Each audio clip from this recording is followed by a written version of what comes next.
Padres Hot Tub is proudly presented once again by Estate Leak Detection and Plumbing. Wally, our man, a San Diego local small business owner, independent proprietor, is one of those guys you just need to have in your phone. And the number you need, it's right here, 619-300-7203. Because as I found out when Wally came to my house, Chris, as you, our listener and viewer, can find out when he comes to your house, Wally's the kind of guy that you need in your back pocket, the kind of guy who's going to tell it to you straight and let you know what you do or do not have wrong with your house. That's the thing, man. This is a huge service. This phone number is a get out of jail free card. Jail meaning confusion and panic over a plumbing emergency. Wally brings you peace of mind and dependability. He is a reliable, steadfast dude, somebody I've known most of my life. A true one of a kind, great guy. And ever since he's become a plumber, he's been making people's lives easier, and he can do the same for you. 619-300-7203. Whenever the next thing comes up at your house, whatever it might be, give Estate Leak Detection Plumbing a call and let them know Padres Hot Tub sent you.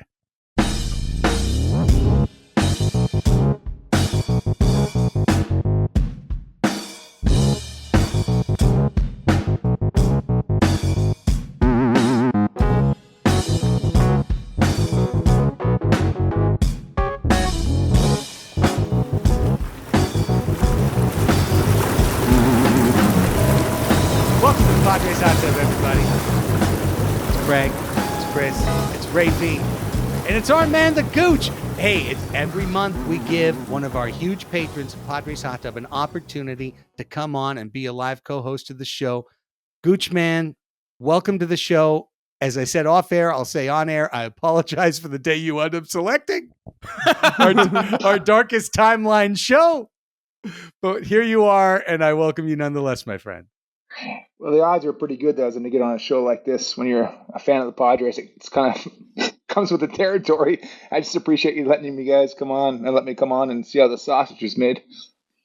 Absolutely. The Gooch, one of our OG huge patrons, one of our long-standing huge patrons. I've gone to a number of games with Gooch, hung out with his family. Love this guy. We've done a lot together, and I appreciate him greatly. And if you want to be part of our Patreon family, patreon.com/Padres Hot Tub if you are not one already. Well, we're going to get right into it. And this is one of those days that instead of recording during a game, we are recording after a game. We are recording one day later than normal. That's on me, or more accurately on the restaurant we went to on Sunday when I was laid out for a solid 48 by food poisoning. And then I thought I was completely over it, and then I watched the Padres play today as they puked up a 3-0 lead and lost 9-4 in disgusting, splattery fashion all over the place. It was disgusting. I was literally hoping for rain at one point, quite actively in the third inning, and I don't know, guys. Where do you want to start? This is a team that is Pythagoras' darling and had won 10-0 and 13-3 and then lost 2-0 and then lost a tough one on the Sunday. But now you just lost to a 1-12 coldest team in baseball, spotting them a 3-0 lead and looking like complete assholes by the middle innings and then tanking the rest of the way. I invite the field because I don't know. You want to know the moment I gave up hope on this team's, where we thought they'd be, Craig? It didn't happen today. It didn't even happen in their really bad loss Sunday. It was Saturday when they were down 2 runs to the Washington Nationals and Josiah Gray, a guy who is on my fantasy team and has blown up several times late. They got their leadoff man on, Xander Bogaerts.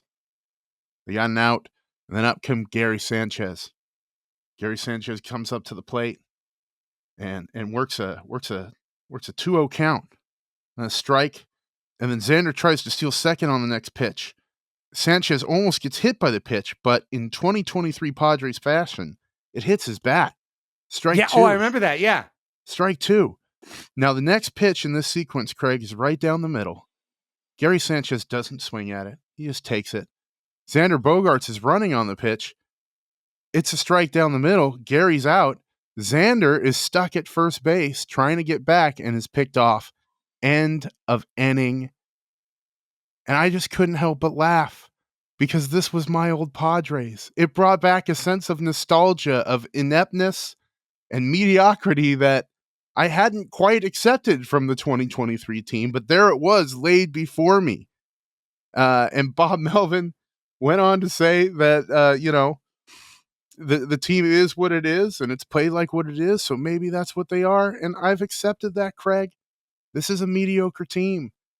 And I might have taken Sunday's loss and today's loss a little bit better because that's become my realization. They are who they are, and they are laughably bad. Rafe, I'm curious in that, on Pods Above Replacement, you guys did a great look at where the Padres are now. We're going to talk about that more even later in the show. But today in particular, I don't know, man. Where's the seriousness of this team? Like where is it? And you I asked you to look it up for me, and we don't know the rest of today's results, but I assume that no other team grounded into a double play today. So the Padres moved up to 7th in the league in double plays grounded into. It feels to me more than that they are the worst team in the league in grounding into double plays.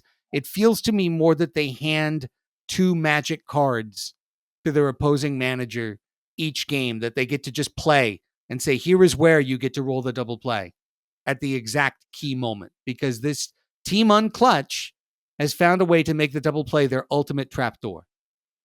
Yeah, if it makes you feel any better, Fangraphs has a clutch stat that I can go into later in the show. But the Padres are, in fact, the second worst in Major League Baseball when it comes to clutch, according to Fangraphs' proprietary statistics. So second worst. Second worst. Thank you. They invented a team for worst. The Cubs are insanely unclutched this year. But let's throw that out the window. But wait! Didn't the Cubs beat the Padres? I do believe they did. I think that makes them worse. You asked me about the seriousness of the team. Where's the seriousness? Chris, you had mentioned that the Bogaerts and the Nelson Cruz quotes got their play on talk radio about this mentality thing. And I don't think we need to dig much more into it because it has been played out. This team is mentally not there. They're not, it doesn't seem like they're along for the grind of a 162 game season at this point. But I think it just kind of goes back to what I've talked about in the last couple Padres hot tubs of like when you create, I don't know what a 4-person triumvirate is, quadrumvirate. There's in a sense, a responsibility vacuum and a seriousness vacuum because there's no one guy is like basically put in the position of like they need to step up. We can go later on in the episode into talking specifically about Manny and Xander. It's been kind of beaten into the ground at this point. They need to start playing better, but specifically, the place that they occupy in the lineup, hitting 3rd and 4th typically, or 4th and 5th now, depending on if they're hitting Kim at leadoff, they're in the position to make or break our rallies. And as of late, really most of the season, they've been breaking them. So when it comes to the seriousness factor, I just think that there's not really a guy who needs to step up because there's almost too many guys who could stand up, if that makes sense. It does. And I think, God, it's what makes this so frustrating, Gooch. Like, this is honestly, I think, the most frustrating Padres team I've watched. They're like the biggest bad watch team, a team that just winds up bumming you out, letting you down, and then turning around and once a week dazzling you and reminding you that it's in there and then letting you down again. 3 times they've gotten to 500, one under 3 times they've gotten to 1 under, and each time they didn't just lose the next game, but they lost at least 2 games in a row. And this time now they've lost we're down to 3-game losing streak in a row, but 4 out of 5, and down to back 5 under. It's how does it make you feel? It's beyond frustrating. I think part of it is a long-suffering Padres fan. The team gave us the curse of expectation this year by putting together a club that everybody thought was going to be pretty good, and you have half of your big fours has been just garbage all year long. And I don't know how you kind of overcome that. You invest a lot of resources in these guys, and then you got Manny and Xander that just haven't done anything. So it's talking about seriousness. I mean, I don't know how you get more serious with the roster or whatnot. I mean, you got to think these guys are still trying hard, and they're a bit perplexing because they'll do something like today, and then tomorrow it'll be like you said, double-digit win. It's sideways. I don't know how you explain that. It's on one day and it's off the other day. So it's just that inconsistency is maddening. Gooch, was today a little bit more frustrating for you than the game that you went to Craig and I with against the Dodgers, that last Sunday game against the Dodgers where they were leading the whole game and then we got mookied? No, that game was far more frustrating. It was against the Dodgers and it was last minute. It was terrible. But at least we had a few beers to make it a little bit better. That's true. That's true. I have fond memories of the day. Nonetheless, the Padres with this loss, this shit blows me. I'm sorry. By the way, this will be an explicit podcast. I asked on our Discord what level of chemical influence you would like the hosts to be today, and the basic answer was yes. So, I mean, I've just got this amount of whiskey. I'm not going to go refill it. But the Padres are 37-42. They are 10 games behind the Arizona Diamondbacks right now.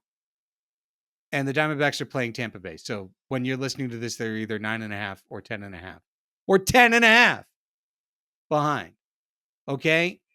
But they are also live standings as we speak.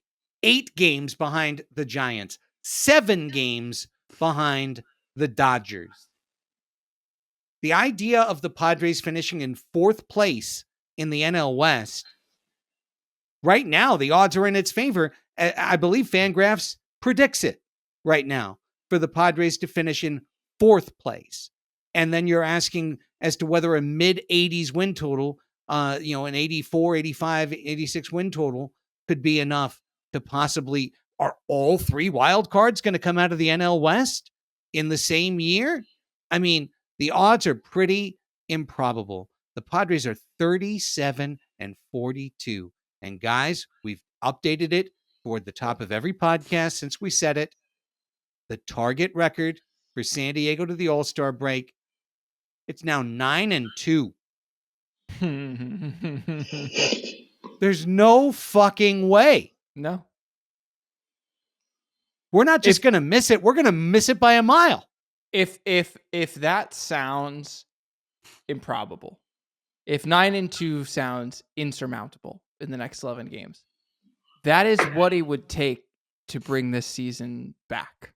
Truly, is something that is that feels currently insurmountable. We're talking on the Discord today, and it's like a winning streak does fix things, but a winning streak's fucking hard. There's a reason that they haven't done it so far this year. You know what I mean? So last year, frankly. Yeah. I mean, there's I think the last winning streak I remember was in 2021. They broke off like 9 straight or something like that. There was a home series where they swept the Cardinals, and it was like a whole thing. And we were like, oh my God, this team is amazing. Jace Tingler, manager of the year, blah, blah, blah, blah, blah, blah.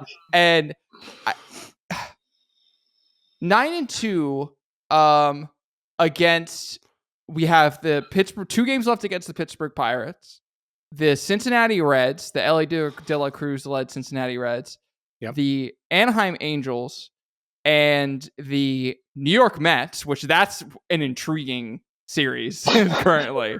What does it matter? We're facing the coldest team in baseball. Yeah. Again. Yeah. We are the team we're the warm blanket. We're the heated blanket of MLB. We make every team cozy and warm. They're heroes for other teams. They come in and save them from their losing streaks. They're slump busters. We should be saluting the Padres for their benevolence. The Pittsburgh Pirates threw a 43-year-old Rich Hill at the Padres today. Father fucking time. On a rainy evening at PNC Park, and he got hammered for 3 runs in 2 innings, and yet the Padres found a way to lose that game by 5. Well, and before we get off the game, I got to say this because it gets into another thing that I was going to talk about later. But this game elevates it in the menu for me, guys, okay? I've got a very specific thing that I'm extremely pissed off about this game. And I haven't seen any, I don't go onto Twitter anymore, so maybe someone's talked about it. But I haven't seen anyone talk about this yet today. I'm specifically pissed off about this game for one reason. Okay, Yu Darvish couldn't start it. He was set to start. He got sick. He couldn't start. Fine. All right. Okay. Steven Wilson has a thing, and that sucks. And he had to go on the IL, and they had to call up Drew Carlton. They called up Kinnear for depth. Fine. But Rhys Kinnear didn't need to start today's game, and Rhys Kinnear didn't need to pitch the second inning of today's game when he started to give up base hits.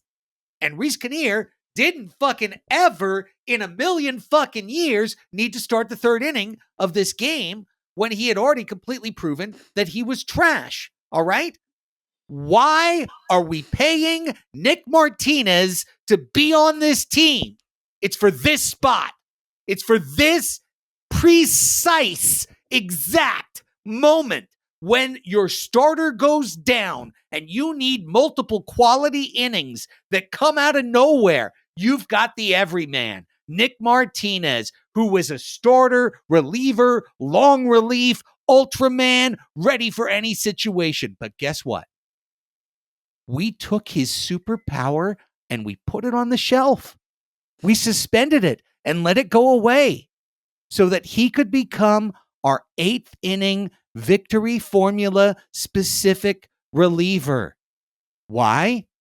Because Luis Garcia is a fucking tire fire. He's a goddamn nightmare. And Robert Suarez is a ghost, a vision, something on paper, something we remember in highlights on YouTube, but maybe not a real person. We don't know for sure. Reports of bullpens, yet to be seen and determined for sure. I'm waiting to see if we have to stop the steal on this one, okay? And as a result, we've taken what's supposed to be one of our key depth-preserving, moment-preserving players on our Stars and Scrubs roster, and we have put him into a 60-inning relief role. We've taken him and put him into when we need him in the 8th, we'll pitch him in the 8th. This was Nick Martinez's game. And Rhys Kinnear started it. Drew Carlton relieved it.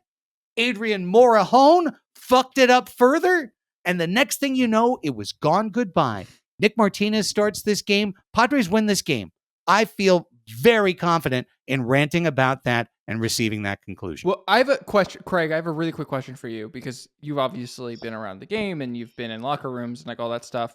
Like, whose decision is that? Like, who is that down to? Is that on Preller or is that on Melvin? Because I have feelings about the. I think it's Preller. Yes. I think it's Preller 100%. You think Preller said this is your new setup, man? No, I think Preller said, hey, Kinnear's coming up and you can start Kinnear today. Oh, okay. All right. Like Kinnear's going to come up. You can start Kinnear today. I think it's bizarre that they put Nick Martinez in the bullpen. Not at all. I think that's a genius move. But that's because Nick Martinez is great in leverage situations. So sure, maybe in the 8th inning here and there, but anytime you face a moment that needs a balls of steel guy to go in, I don't care if it's the 5th, the 3rd, or the 1st. He's your guy. He's your multi-tool. And just grabbing the multi-tool and saying, okay, well, he's a knife now. Well, he's not a great knife because you needed to make room for all the other things. All right. And by the way, and you can look it up, Rafe, as an 8th inning reliever in the last month, Nick Martinez has been around, I don't have it right up right now, but about a 1.8 whip. He's been hit around. He's given up runs. He's given up hits. He's everything is bad. Like none of it's been good. So he's not been a particularly good 8th inning reliever in the time that he's been consigned to the role. And in that time, his innings pitched to appearance ratio has dropped to the point that now if you said, Nick Martinez, give us 75 pitches and 4 innings, it's not as much of an easy go as it was at the beginning. And that's what his role, that's what his role is supposed to be on this team. We've taken that away from this team. And instead, now when a spot start comes out of nowhere, we are throwing no chance, way below replacement pitching that allows even the Pittsburgh Pirates to look like fucking soldiers. You know what kind of supports your theory here, Craig? Is that Bob Melvin left him in.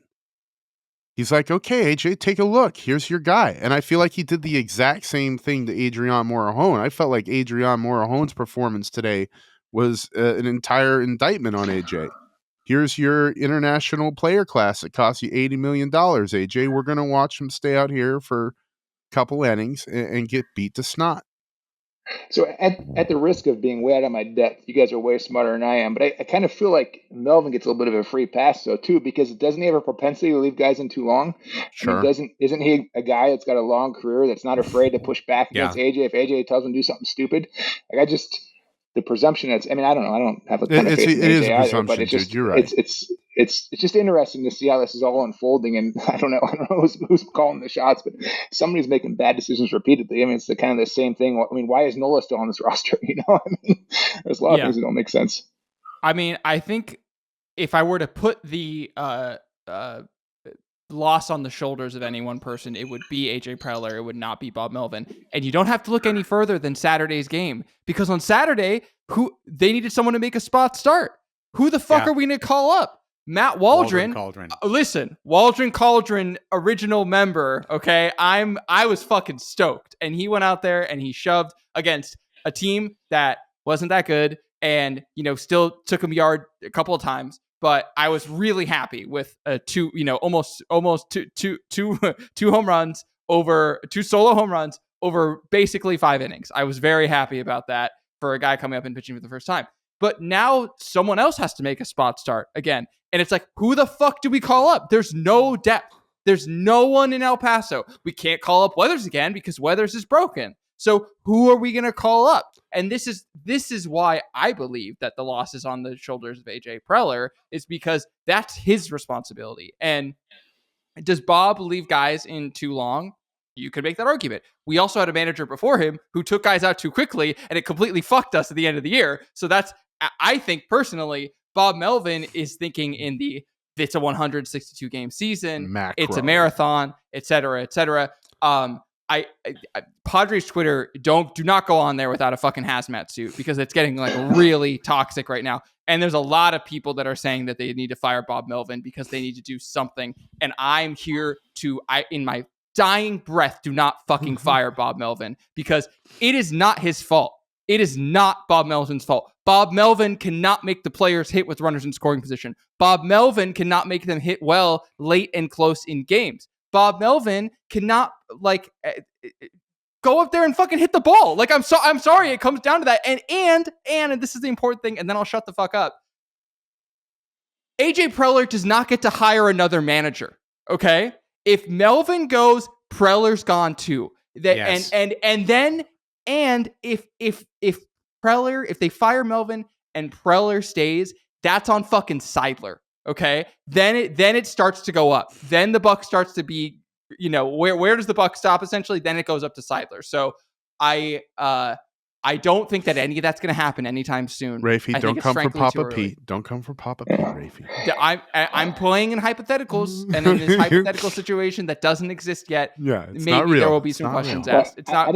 Some people are asking questions. I didn't mean to get you fired up. I wasn't saying, Rafe, that Melvin should be fired. He's the problem. No, I don't think you said that. Issue, but it's just, I don't know. It's just Rafe was on Twitter. This is what it does to people. Yeah, this is what it does to people. Yeah. Well, and part of Twitter, because I started reading too much Morton's going on his rabbit hole, all of this AJ stuff, and I'm curious where all that comes from and where that, I don't know. It's just, there's a lot of conjecture out there. What's going on? There is.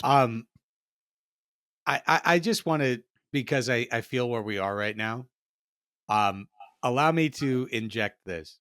Ooh, like it with a My turkey old baster. friend Joe Sheehan, who I've known for well over 30 years now, and have been friends with all that time, and have disagreed with many, many times.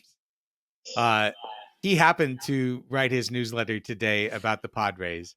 He wrote it, Crispy Padres was the title of it, with RISP capitalized. And Joe lives in New York, and he watches all the teams in baseball. And he's, mathematically, statistically oriented, one of the original people at Baseball Prospectus. And so whenever Joe writes about the Padres, you can know that he hasn't really watched the team a lot. And he's looking at it from a statistical 30,000 feet above, way beyond point of view. And Joe wrote, I don't know, 1,000 words about the Padres today, and just came away, spent even a portion of the same column talking about the Blue Jays, and then finished it saying, now quoting, "The frustrating thing about a team that's not performing with runners in scoring position is that there aren't action items. You can't say trade for RISP guys or bench the unclutch guys, because RISP performance isn't an actual skill individuals have over time. Players isn't an actual skill players have. Over time, players will hit in any situational subset what they hit overall. Xander Bogaerts is hitting 197 with RISP. Manny Machado 206. You're not going to start hitting Rougned Odor batting 269 for them in big spots. All you can do is be patient, because the Padres aren't going to hit 200 with runners in scoring position all year." That's what we said in May, Joe. Right. Okay. Yeah, I get it. We're halfway through the season. Is the damage not done? Like, the Padres have to go 50-33 to get to 87 wins. 87 wins did not get the Brewers to the playoffs in the National League last year. Okay? So I do not consider 87 wins a playoff threshold. That's an, if you're lucky, playoff threshold. That's 50-33. Why is this team? Well, don't worry. They're just going to start hitting better, and then it'll be fine. Craig, playoffs? You're talking about playoffs?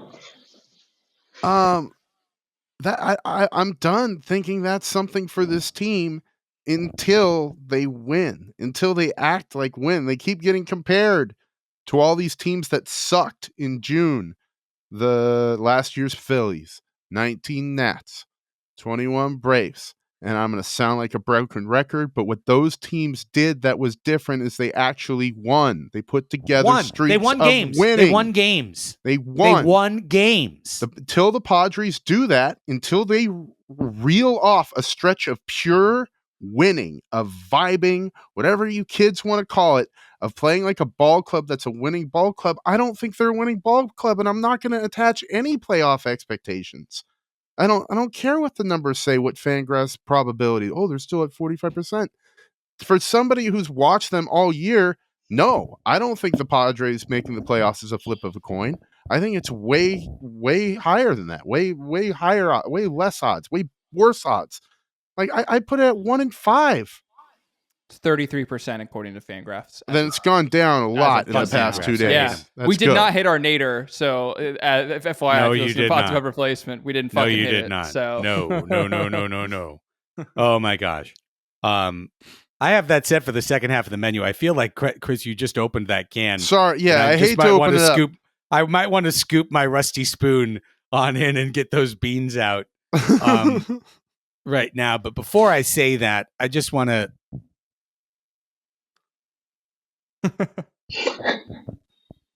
I think the plurality result is that Joe's right. I think the plurality result is that there is a streak of not complete, fucking miserable, frustrating, goddamn, aggravating, vexing, and just bad baseball. I think that the plurality result is that this team finds a way to get clicking. And what evidence do you have of that, Craig? What evidence? When have you seen them do that this year? Look at our baseball cards. I'm Manny fucking Machado. The numbers, the stats, the Pythagorean.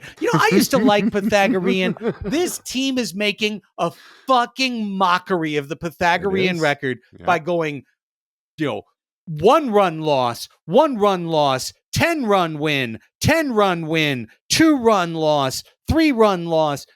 Hey, we're still winning Pythagorean for the last 8 games, in which we're 2-6. So Pythagorean's like, oh, no, you're 5-3.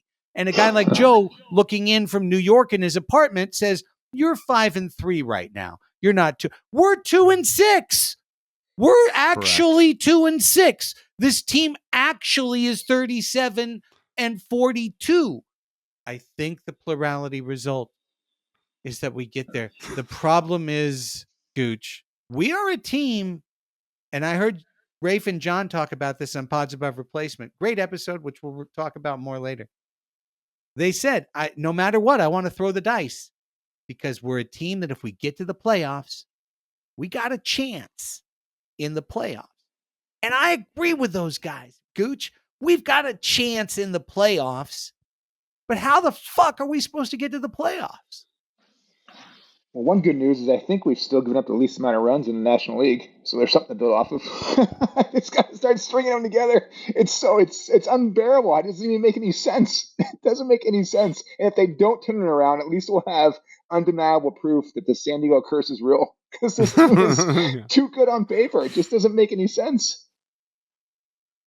Curses are real. What is your response? Someone just to said that? Curse. It hit my erogenous zone. I know. I saw. Raphie has entered the chat. Like we have a side chat, and Raphie just re-entered it. Yeah. There's no San Diego sports curse. It's just. Keep telling yourself that. If they miss the playoffs this year, it's a curse. It's just a way to try and explain the chaos. It's just chaos, guys. It's just chaos. And you were talking about the Pythagorean stuff. 100% agree with all your sentiments. If we were to do this over a fucking huge 1,000-game sample, it would even out in our favor, but that's not how baseball is played. Yeah, and correct. The thing I was thinking about when I was making dinner tonight, watching the 7th inning and losing my fucking mind, was just slamming your forehead down on your chef's knife? On my cast iron fucking skillet. Yeah. It feels so personal. This year feels personal. In a way that it's never felt before as a Padres fan. It's the expectations. And it's not just our expectations, fucking everyone's expectations. Fucking MLB tweeting, Instagramming preseason Padres Astros World Series 2023. It's every fucking person gassing us up, telling us you should feel this way. You should be happy. Everything is going the right way. And you guys are doing it the right way. And this is the fucking result. And, Craig, the sick and disgusting part about it is I agree with you. I agree with you. The plurality is at some point they are going to turn it around. And that's why it bothers me so much that I'm having this visceral reaction, because I know that this is, over the long run, things will change. But what it feels like so far, watching this season, is that baseball is passing us by. It feels like a baseball season is happening around us, and we are not active participants in it. And that's the part that fucking kills me, is I love this sport, and it feels like I can't be a part of it because this team can't get their fucking heads out of their asses. They're gonna be a big part of it when at the trade deadline everybody's speculating which team Juan Soto's going to. They're gonna be right back in the cycle, Raphie. Oh, this is why. You guys? Yeah. Do you remember 2015, Chris? AJ's going to shut off his phone again, right? No one heard from Preller for the final 5 hours before the trade deadline. Ask me what years I remember. Oh my God. I just want to put out there's a beauty in releasing the expectations. That's what Saturday did for me. I'm grateful for it. The expectation is gone. It's in the wind. I'm now watching Padres baseballs like I always have. And, I can do that. I love it. I'll close out this part of the segment, and this is something I don't normally talk about, revealing a more ugly part of my baseball fanhood. But everyone who knows me knows I grew up in Long Beach, and I grew up following the LA Dodgers and rooting as a Dodger fan. And then I changed over time, and now here I am, right, all the way on the other side of the spectrum. So we accept you, huzzah. Craig. We accept you. I appreciate that. You are wearing a Dodger blue and white cap right now. We are Padre Brown. Nonetheless, from my personal lifetime experience, the one thing I want to say to close out this part of the show is the teams that this reminds me of right now. And I'm not sure specifically which team it is. It might be 94, it might be 95, but it's the Mike Piazza, Eric Karros era, Raul Mondesi, Todd Hollandsworth, all the rookies in a year in a row, LA Dodgers, that 96, 95, 96 Dodgers that were supposed to be the shit, but they were famously 25 guys, 25 taxi cabs. Back then it was a 25-man roster, not 26. It was something that you wouldn't be able to go. I mean, I guess you could go look it up, but something that I always remembered about that team, they would get up, or those teams, they'd get up 2-0. Piazza would hit a 2-run homer in the first, and they'd be up 2-0, and that was it. Throw the brakes on. We scored our 2 runs. All right, guys, get to it. And if the other team came back and took the lead, fuck it, we're done. We're done. Forget about it. If you want to add on to that lead with another solo home run somewhere along the way, that's fine. But none of us are going to play for each other. And as soon as we fall behind, we're done and we're gone. And the thing that hallmarked those teams filled with, at one point, 5 consecutive rookies of the year, you'd think that'd be a really good thing. Those teams never won shit. They never won anything. And the thing that hallmarked them was terrible chemistry. They were teams that didn't care about each other, didn't play for each other. One side of the locker room didn't talk to the other. And we don't have direct evidence that this is the case for the Padres. All I have is what I'm watching on the field. And what I'm watching on the field is the team that I've watched earlier in my life that didn't care about each other, didn't play for each other. Everyone's got their bag. Everyone's good. And that's the difference. The Dodger Rookie of the Year guys didn't have their bag. But everyone on this team, Gooch, has their bag. Just about everyone's paid. The guys who are hitting well, by the way, are Kim and Soto, who don't have their bag, and Tatis, today being a notable exception. Yeah, I mean, I just go back to it being perplexing because it's the same team that went to the National League Championship Series last year, except for we added Xander Bogaerts. So it's like, what did this in the offseason? They just, touche. Touche. Wow.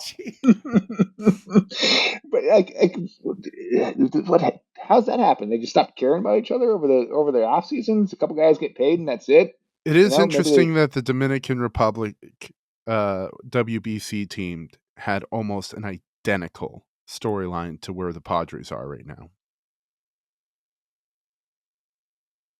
I don't know. Can these guys not play with each other, for each other? Is this a bad fit team? Is this the Brooklyn Nets, the Kevin Durant Brooklyn Nets, a team that was put together and was supposed to be the most dominant team ever and looked that way until they didn't make it through a second round playoff series and then they had to be blown up? I don't know. I don't want it to be that way, but I wanted to end this part of the show by mentioning that. The only other teams that I remember that looked like this team that we're watching right now were the bad chemistry teams. 2015 Padres, the 2021 Padres, not too far away in our memory. And what's the last thing you remember about Tatis the last time he was on this team? Fighting with Machado in the dugout in St. Louis. And those mid-90s 25-player, 25 taxi cab LA Dodgers. Those are the teams that I think about when I think about this team right now. All right.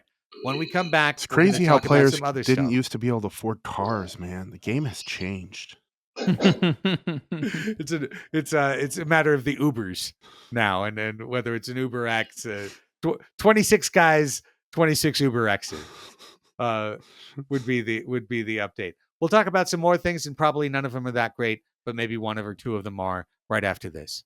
Padres Hot Tub is brought to you by Slightly Stupid, coming to Petco Park with Sublime with Rome for the first time ever on July 16th. They will have as opening acts Atmosphere and The Movement. Hometown boys playing in front of a hometown club and a hometown crowd. So no matter how bad the Padres are doing or how much better they're doing, we're going to have at least Slightly Stupid and Sublime with Rome, Atmosphere, The Movement, coming to Petco Park. Tickets on sale now. Go to Ticketmaster.com.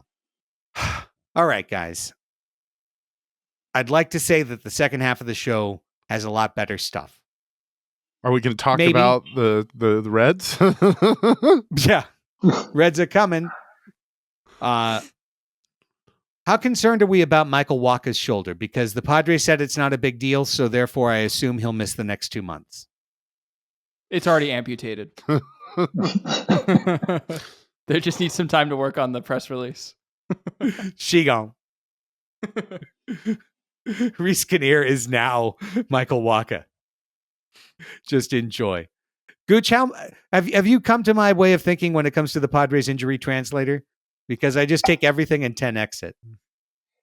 Yeah, no, we'll never see Michael Wacha again. He's going to join Pomerantz and Suarez. They're done. They're at the farm upstate. He was in that convoy to Moscow, and now he's in Belarus. He's chilling in Belarus. He's going to fall out of a tall building pretty soon. Oh, yeah. Yeah, he's going to have to stay away from windows. Damn, that was funny, Chris Reed. That was good. I think today shows it once again. Like, how have we built a roster where when the first thing goes wrong, Raphie Cantor, Matt Waldron, and Ryan Weathers, none of whom are fucking pitchers of Major League renown, are throwing for our team. Like, the second one thing goes wrong, it's like, well, here comes the bullshit brigade. Like, here come the Keystone Cops. We're in. We're here to give up lots of runs and lose games for you. It blows my mind, and yet we knew that this was here. Like, it's why, Raphie, it's the darkest timeline. We're just living the darkest timeline in real life right now. I haven't done it yet because I have been in too much of a mood the last 3 months. But I need to go back and listen to our pessimism episode. And because I know that the floor that we set was like 86 wins or 85 wins. It really was. Yeah. Somewhere in that neighborhood was 85 wins. And now we'd be fucking lucky to get to 85 wins. We would be thrilled to get 85 wins at this point. And didn't that include Cole Hamels coming to being a savior at some point? Like, he's coming, right? He's going to save the season. Now, like, I'm legitimately hoping for it. Like, come on. Where's the summer of Cole? We need it. Craig is cresting the hills of Rancho Bernardo, searching the neighborhoods. What's the Hunter S. Thompson? And then the wave broke on the mountains and receded back to where it came, never to be seen in a generation. Cole Hamels. I need him. You're going to bring him back from Rancho Bernardo strapped to the front of your grill like Mad Max with the blood bag. Like, you're getting on that fucking mount, man. You are pitching. How much happier would we have been with Hamels on the mound today than Raphie Cantor? Are you kidding me? At least I would have been like, well, of course they're going to lose the game. They got fucking Hamels pitching. You know what I mean? I wouldn't be mad, Like, it's fine. Okay, but I'm pretty sure in the pessimism episode, I also explicitly laid out Raphie Cantor appearing as a sign of the doomsday. You did do that. Okay. The point must be made at this moment. The Padres had a depth option in spring training and on opening day, and his name was Julio Teheran. There it is. And they made a choice. They did. Hey, who choice? I just want to give it. Have you looked at his line from today before you get going down this hill too far? Did he get killed today? He got wrecked today. 7 earnies. Fine. What did Reese Kinnear do today? Not That's as many one out innings of as what? Julio Teheran. That's 1 out of what? 8, 9 Yeah. starts? No, that Julio Teheran has had? he's my guy. He looked great in spring training, and they went over. They were like, "Ooh, this fucking Slytherin Sith Lord mofo has got exciting tools." Hey, if you tell me that Julio Teheran starts 10 games for your team and that he got blown the fuck up twice, I'd say of course he did. Yeah. But if he had 8 other games that he kept your team in the game, that's outstanding replacement level pitching, which is what he was in the organization for, and the organization let him go. They made a choice to call up AJ Preller's first round draft pick, Ryan Weathers, when they could have called up Julio Teheran at the start of the season. At the very start of the season, they could have called up Julio Teheran. They called up Ryan Weathers, vanity project of AJ Preller, who's never been wrong about a player ever. Just ask him. And Teheran left. And the Brewers said thank you. And the Brewers are ahead of the Padres in the first standings. place. By what? By about the gap of Julio Teheran's performance. They are ahead of the Padres in the standings. Like, be real about it. You could PAR that shit up, Raphie. Like, what Julio Teheran has done in his games versus what Ryan Weathers, Reese Kinnear, bullshit, slop, garbage, never mind the Waldron Cauldron, but add him in. We love the Waldron Cauldron. And compare that. That's basically the gap between those teams in the standings, isn't it?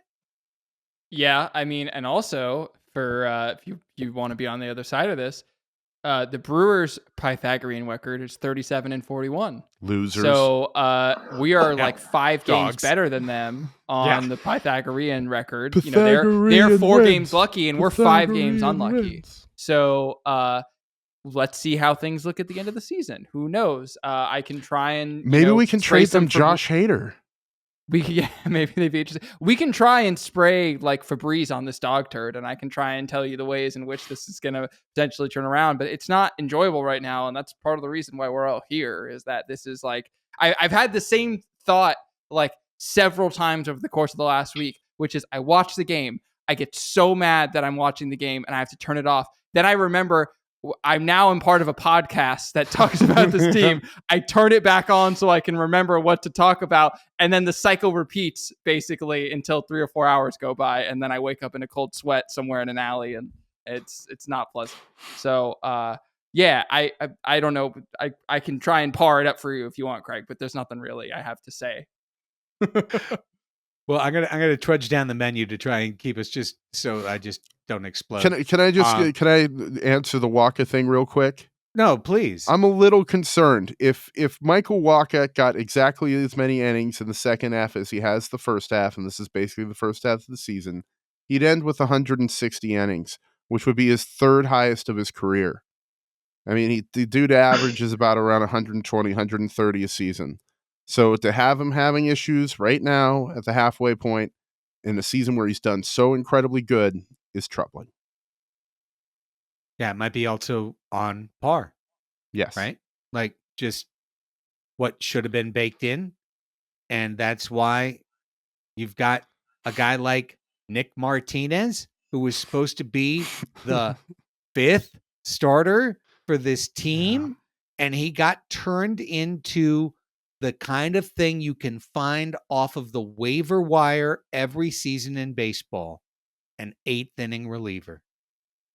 A guy who, Yenier Cano, comes out of nowhere, strikes out everybody for a month. He's an 8th inning reliever. Like it's just 8th inning reliever. It's where your prospect is supposed to be. Your hot prospect who's not quite a closer, not quite a starter. He's your 8th inning. We traded all those guys for Austin Nola and Mike Clevenger and Adam Frazier, and not necessarily Adam Frazier, but you know what I'm saying. Like Tucapita Marcano could have dealt in the 8th. I'm sure he could. He's an athlete. Sawinski's got an arm in center field, but I'm not putting him in the 8th inning quite yet. But no, instead we've taken our multi-inning, multi-positional, versatile player, and we've reverted him into a 16-pitch pitcher, And then when we come up with a game like this, we're just like, I don't know. And what I had written in the schedule. Now, here's the thing. All right. Like Adrian Morejon. I don't know. Odds are he's never going to be anything. Okay. Like odds are, because so far he's been nothing. Even today, he got 5 outs. He didn't walk anybody and he struck out 4. So like, even today, there's something you can say some cherry was okay. picking, Craig. But Adrian Morejon is a multi-inning. What I had originally written in the menu, I will still say. Today, Adrian Morejon filled a multi-inning role. Poorly. Okay. Poorly. And didn't matter. Padres didn't come back. Once they fell behind, they never sniffed a tie or the lead again. They went into their taxi cab, their Uber Plus, and they took off. And I hope to God that they didn't just check the Pythagorean and say, hey, I think we gained a game today on Arizona in the Pythagorean. What are the nightclubs in Pittsburgh? What are the best nightclubs in Pittsburgh? Let's get a pierogi and 2 bottles of Kettle One and see what's going on in our 25 different Uber Pluses. But at least the idea, Carlton went 3 innings today. Honeywell, who I can't stand, went 1 1/3. Morejon went 1 2/3. None of these guys are Nick Martinez. They saved Nick Martinez in case he has to throw the 8th inning tomorrow. But my point is, you can release him from this role. One of the ways you can do that is Morejon throwing multiple innings as a left-handed relief option. Yeah, and I don't have a problem with him being left in today. He's got to work stuff out. He's coming back from, a severe injury. He doesn't have a ton of Major League Baseball experience. He needs to build it out somehow. So today's the day to do it. And yeah, fingers crossed that $80 million pays off for something. And days like today help build a path for him to do that. And what's really annoying is saving Martinez for tomorrow. You need to win today. You need to start winning baseball games. You have to win today. You have to just start stacking them. And to save guys for tomorrow doesn't make any sense at this point. No, that's what I think I wrote this too. Last week kind of broke me. And Chris, I hear it in you too, man. Like last week kind of broke me. I was laughing Friday being there, us winning 13-3 and just killing them. I'm like, that's great. And honestly, Saturday I was like semi-hopeful when I plugged my computer in at the Wave game and started watching. And then the second we fell behind, the second Candelario hit it into the deck, went, okay, what are we made of? And the answer was absolutely nothing. Nothing at all. We've brought it up a couple times now, Craig. Can I just say the Bogarts quote that like breaks my heart? And it makes me think that this team is like the worst fears of 25 cabs for 25 guys, no chemistry, not liking each other, which is what I said. My biggest fear is just, I know it sounds maybe a little cheesy, but just them not liking each other. This is what Xander Bogaerts said after a Sunday's loss. He said, it just feels like whenever someone else scores first, it's like, oh shit, trouble, that type of feeling. And it shouldn't be that way. Especially what we've done the last 2 or 3 days. I mean, obviously not the shutout, but the days prior to that. And he's right. They can put up 13 runs. They can run. It shouldn't be that way, but it is. And it always has been this year with this group of players. And we've seen it. This is the first time a player has come out and said it, but we've seen it every time. 1 run feels like 4. 3 runs. Frick it. Let's go put on salt, fat, acid, heat. I mean, salt, fat, acid, heat is a great call. Yeah. And don't denigrate Raphie, that. That's a great show. I was being earnest. Yeah. I love it. That is a great show. That is a tremendous show. The whack-a-mole nature of our top 4 is just so obnoxious. And of course, the top 4 has now become the top 5 because Ha-Seong Kim has taken over in the leadoff spot. And today, Ha-Seong Kim was the offense. He had 3 hits.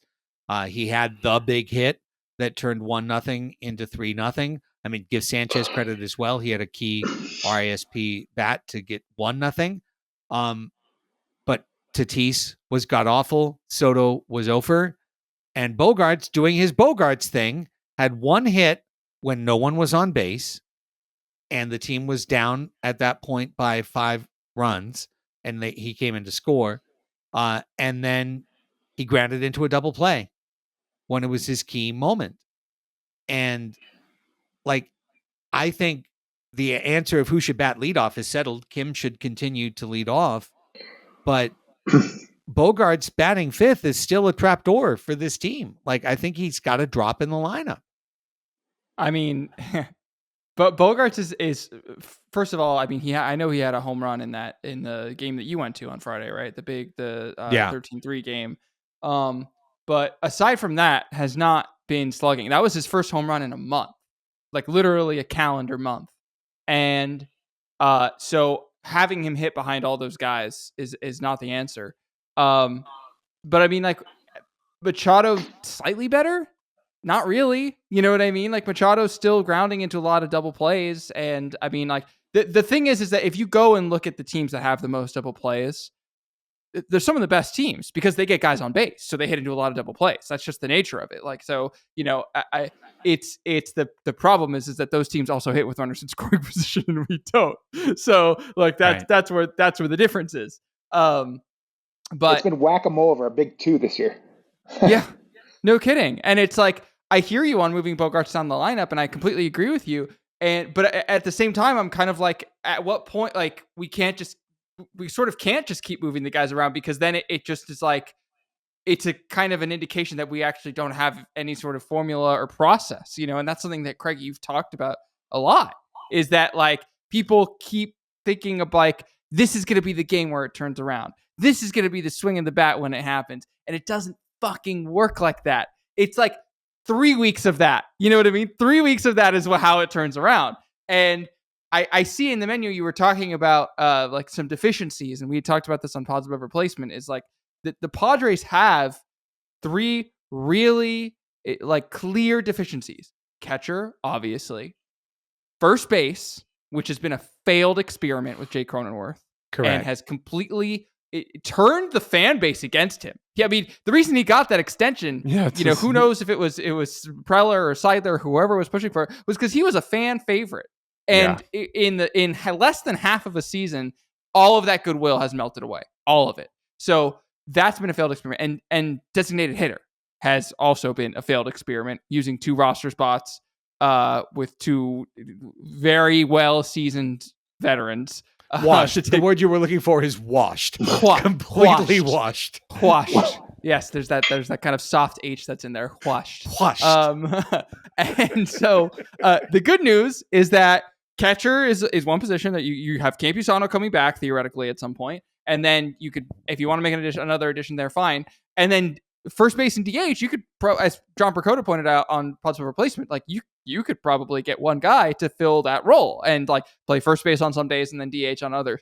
The problem is you got to earn the fucking right to trade for those guys. You know, it's like, you can't put lipstick on a pig if we're 7 games under 500 at the All-Star break. And it's like, well, what are we even doing this for? Now we're just kneecapping ourselves for the future. So does this team have specific deficits that it can attack? Absolutely. But I think it has to earn the right to attack those deficits. Otherwise, just ride into the fucking sunset.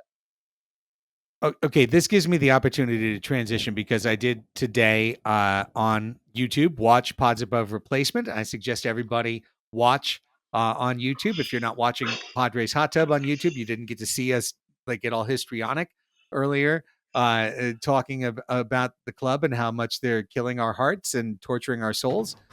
So you should definitely do that. But PAR even adds like stat overlays and graphics and stuff.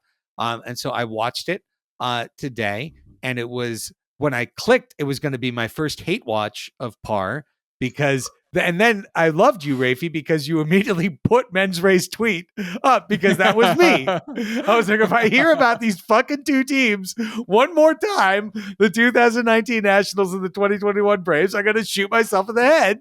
Like, and then here are my boys, and they're conjuring them both up. But you guys did, as you always do, a very thoughtful and thorough analysis of how those teams turned things around and how the Padres stood in relation to those teams. However, I had a couple of issues with how with where you got to. And again, you and I have already agreed. The plurality outcome is that they're just going to, we're going to go into the mystery machine, the profit machine from The Simpsons, right? And it's going to, step 2, question mark, step 3, profit, and we're going to figure it out. But I don't find the parallels to the 19 Nats and the 21 Braves to be very compelling. And here's why. Let me start with the 19 Nationals. By this time of the season, the 19 Nationals were already over 500 and they never looked back. Okay? The 19 Nationals followed the extreme version of the timeline that I put out as what I thought the Padres were going to do.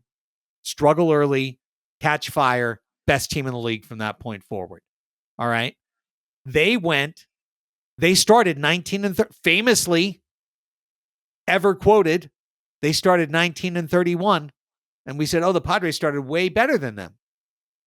They finished 74 and 38 to get to where they got. Okay? And the Padres are at the point where they have to put up not that record, because they can't do it, but that win percentage just to get to anything close to where they want to be. And again, the Nats started 6 weeks earlier than where the Padres are now. The 21 Braves then become your only safeguard, because the 21 Braves got to the 101 game mark or something like that, under 500. But they were never 5 games under 500. They were always 2-3 games, 500. You might go back and find me one spot. They were exactly 5 games under 500 on June 16th. One time. Okay? It's June 27th. It's June 27th. So the Braves were already at this point of the season doing better than what the Padres are doing now. And that's not necessarily relevant to the conversation, but the Braves finished 36 and 18. And that's the only thing we've got left to hope for, is that there's a 36 and 18 in this Padres team, that there's a 54 game run of brilliance for the Padres somewhere in there that helps cook the record for where it's going to be. Could they do it? Absolutely. But that leads me, Rafe, to the second thing that I had to hold up. And it's only because you guys did a great job showing clear, cold analysis. Both the 19 Nationals and the 21 Braves improved their pitching over the course of the season. The Nationals, that was their problem. Their bullpen was their problem. They traded for Daniel Hudson. Their bullpen got incrementally better, but also their starters got off to a rough start. And then their big 3 of Scherzer, Strasburg, and Corbin clicked in, and they pitched great down the stretch. The 21 Braves, yes, they revamped their outfield after Acuna, and all those guys succeeded. We know what happens when trade hitters come to San Diego. They don't come here to put up 135, WRC pluses like fucking Jorge Soler did. Okay, that's not what they do. They come here to die.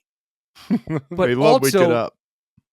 The 21 Braves, Raphie, got better as a pitching team from their nadir to their finish point. The Padres are already at probably their top output for pitching. Their bullpen is playing as well as it could. The starting staff has been good. If the Padres have anywhere to go as a staff, it's down from where they are now. How the fuck are we supposed to do a 36 and 18 or a 74 and 38 when we're not going to get the pitching lift and we're expecting it all to come from our offense? Yes. Yes, you answered your own question. The thing is, the pitching doesn't have to improve. The pitching can stay the same. It's the offense, it's the economy, stupid. Like, it's the offense, stupid. It's the whole thing. That's the end all be all of the whole thing. The thing about the Nationals and the Braves, and we kind of touched on this, but I don't think either me or John said this as directly. They had guys having career years who were overperforming. Howie Kendrick overperformed. Kurt Suzuki overperformed for the Nationals. For the Braves, they had Austin Riley come up and sprout out and have the first season of what will be a long and successful career in Major League Baseball. And we did say this specifically, the 4 guys, their whole new outfield they traded for between Peterson, Rosario, Soler, and Duvall, all of them came and were above average. Yeah. And so the issue with our offense this year is not only that we're experiencing underperformance from Manny and Xander, and that will, theoretically correct or whatever, but like, there's no, besides you can maybe say Ha-Seong Kim, there's no one else who's like, oh, all of a sudden out of nowhere, Nelson Cruz has found new life, or Trent Grisham's having that rebound year, or like whatever that you need to kind of bring yourself up the hill. And that's the other thing of like why I don't feel like, or why I guess this team's kind of slipping away from that, is I don't see that changing. I'm not seeing a change in process, as we've talked about. It's like, it's going to take time for things to change, and I haven't even seen the beginning of it. And that's the part that scares me. And Gooch, one thing also, and just kind of finishing that off, is when you talk about one of the great points that the PAR episode made is that the Braves and the Nats had specific things that were bad, and then they went and they fixed those things, and they got better, and as a result, they won. But the Padres aren't in exactly the same spot, because it's one thing to say, yeah, first base is bad, go get a new first baseman. We can Padres curse it, and you and I can, virtual high five that whoever we get will be bad.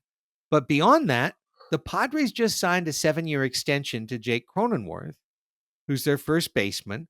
The solution on PAR was sign a first baseman, move Cronenworth to second. Well, that's where our current best offensive player, Ha-Seong Kim, and best defensive player, Ha-Seong Kim, is playing. If we push Kim off second base, now we either have to sit Bogarts or Machado every game in order to put Kim in the lineup, or else we have to DH Kim, which is stupid. So it doesn't work. Like, it just doesn't work unless we're just going to straight bench Cronenworth or trade Cronenworth, which we could have done in November but can't do now. And you can, but it's selling a jalopy. Yeah, there's going to be baggage attached. It doesn't work. It's bad. Like, I feel like the way, are we going to go get a new catcher? We just did that with Sanchez, Melvin, the catcher. Like, but does that count? Like, I feel like Gary Sanchez is still like a kind of a wonderful gift that, of anybody who's overperformed, it was him, but I think it's kind of done. Oh, I bet he's on our last day roster. I bet he's on our game 162 roster. Sure, maybe, but that might be because they signed some or traded for somebody a little bit better in the one spot. I don't know. I'll have to think that out. I'm all fired up. But I don't know. Gooch, I was trying to lead this to you. I just don't know if they're going to improve the spots they have to improve that are obvious that they need to improve. They can go back to reliable and just move Kim to the outfield like they do with everybody else. Right, there you go. and then goes to second. It's perfect. No, I don't know. They really kind of handcuffed themselves with the Cronenworth thing, because like you said, you'd like to put him at second. Well, then what do you do? I mean, think about trading Kim. He's probably got a lot of value, but I mean, then what's that do to you? You know how darkest timeline we are, guys? I got to tell you, I'm going to scratch the rest of this timeline. I'm done with it. I have a good friend, Chris Dankberg, great Padres fan, season ticket holder, known him for a long, long time. Shout out, Chris. Hopefully, because he's probably flying to Europe again, and his jet setting job. Hopefully you're listening to this either on the way to or from the UK. He texted me today a trade. And I immediately LOL'd this. All right. And then we went out and we lost 9-4 to the Pirates. So now I'm just going to bring it up to you two. Well, you three, pardon me. Just to be an asshole and a troll about it. Because his trade was with the Padres and the Mets. Justin Verlander and Mark Canha for Manny Machado. I mean, aside from the fact that like everyone Who says no? The no trade clauses that they have. Other than that, who says no? So is Manny gonna own San Diego Football Club from abroad? Is that like? Yeah, it's a silent partnership. Does Verlander get his stake in the soccer team? We could consider this as part of the negotiation. Maybe instead of Canha, maybe we get a better player and consider the SDFC stake as part of it. Gooch, who's your there's a button in front of you and it says that person gets traded. Who's that for you on the San Diego Padres 2023? Who do I think should, or do I think they will? Give me both, brother. This is the fun stuff. Yeah, well, I like you, man. Good job. Good job. I mean, honestly, this is going to be super unpopular, but I think I don't know how much higher Ha-Seong Kim's value is ever going to be than right now, and I hate the idea of even trading. I hate it. I don't like it at all. But kill you right through this. There's logic. His value's high. We have a plethora of people that play second base and infield. I don't know. I don't want to do that. I don't want them to dig deep into the farm system and give up all their top prospects. Okay, we heard your one answer. What's the other answer, Steve? Yeah, give Dawson Kim fucking A. What's the other one? Austin Nola? No, I don't know. I mean, what else are you going to do? You got to go to the farm system, or nobody else. Who else are you going to trade? Yeah. You're going to have to go to the farm system. You have to give up a Jackson Merrill or one of your Snelling or one of these guys you don't want to give up. I mean, what else are you going to do? No, but you can't trade anybody on the big league club. They all have no trade clauses or they have no value. Yeah, to back up what Gooch is saying, if you're playing this season on OOTP and you're like, I am immortal and I can play 1,000 of these seasons and I can be the Padres general manager in the year 3023, then yes, at this point you probably would be selling Ha-Seong Kim and you would be selling Josh Hader and you would be selling Blake Snell and you would be trying to get whatever value you can get out of them. Obviously, that's not the world we operate in. And I also think that as crazy as it sounds, because this is so painful, that like this whole process, especially the last couple of weeks, has been so unenjoyable as a fan of this team who we all care, all four of us care so deeply about this team. Things could be completely different in 2 weeks. And that's the part that kills me, is like they can, as they do on a nightly basis, pull me right back in. And there's a chance we could be sitting here in 2 weeks being like, what's the buy trade that we're going to make? And so I guess just like enjoy the ride until the All-Star break. And then we can see until then, but that's, go ahead. And Raphie, I want to just tack on to that because I've been a Padre fan for a long time and I've suffered for a long time. And I remember for a long time, if we could just have an owner that would invest some money into this team or want to win and not make it just, now we have, so I'm trying to also remind myself of that and enjoy the ride. Like you said, we got Uncle Pete. He wants to do this. He's pulling all the levers he can. They're making a good effort, and I can get behind that. It's honestly the reason why I'm more Padres now than I am Chargers, and football is kind of my second love now, where it was primary. It's because this team wants it, and I can get behind that. And I like it, even though they're losing. Gooch. Nah, man, it's a great perspective, and it's just how do we get there from here? How do we get from 37 and 42 to here, Chris? Craig, there's only one way, and this is the only way that I am going to look at this team as a playoff possibility. I've said it a lot. They need a freaking streak. And not just a Lou Brown streak of 3, which if they've done this year. They need a streak that they haven't seen since 2021. A 7, 8, or a 9 game thing where the team learns what winning is. Because right now, they don't friggin' know. Padres Hot Tub We don't friggin' know either. But we're still here. God We're damn it. contractually obligated. We agreed to be on this wall until our watch ends. And so shall it be. Gooch, great job, mate. Thank you so much. Appreciate you guys having me.